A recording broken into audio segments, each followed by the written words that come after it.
shout number 6 as an example.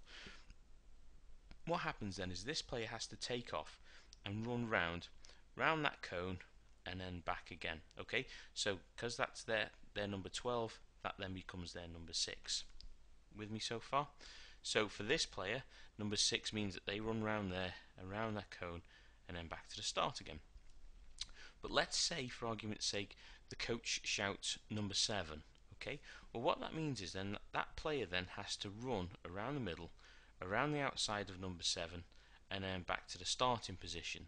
So whereas this player would run out, they would run around there, and they would run back to their starting position.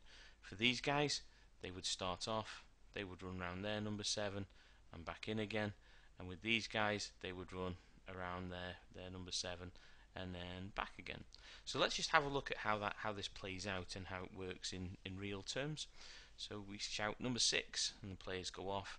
Now it's important, you can see there that they're all running into the middle of the pitch. So one of the things that you may want to do is to make sure that the kids get their heads up and the players, and that they're looking for space, and that they're not bumping into each other in the centre.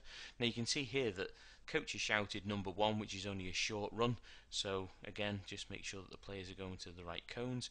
Now this is an easy drill to set up. It's one that you can work with sprinting, so that the players can work short and longer distances.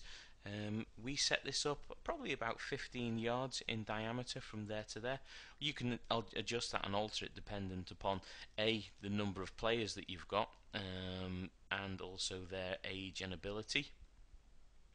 So don't think that it only has to be 15 yards. You can change that according to the age and ability of your own players.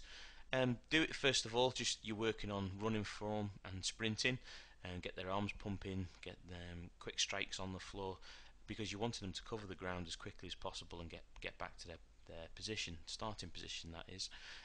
You could have the last person who gets back to their station has to do a bit of a forfeit, so that could be 5 press-ups or something that's applicable to your team. And mix it up. Make sure that you do some longer based runs, some short ones as well. And the beauty about this drill is that the players don't know until a coach makes the shout in terms of where they need to run to. So what they've got to be doing is they've got to be alert, they've got to be on their toes, and they've got to be concentrating, ready for the next number. Now what you can do as well, depending upon how many players that you've got in the line, is that you can give multiple shouts as well, so that if the first one is number 1, and so these guys have got to run around there, you can shout number 6 for the next guys, and they've got to run around there. So what you might actually have is 8 players running through the circle at any one time, which means that they really do have to get their head up, because what you don't want is them bumping into each other. So they've got to think about their running form, concentrating on the shout, getting to the nearest cone, but also not bumping into one of their teammates.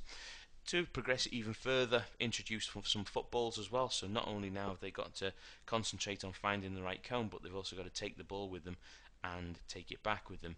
And just think about it, in football we don't run in straight lines anyway, so having to stop, check and then come back is not that different from what would actually be seen in a real life game. So there you have it, a quick drill that's working on speed, and it's called Against the Clock.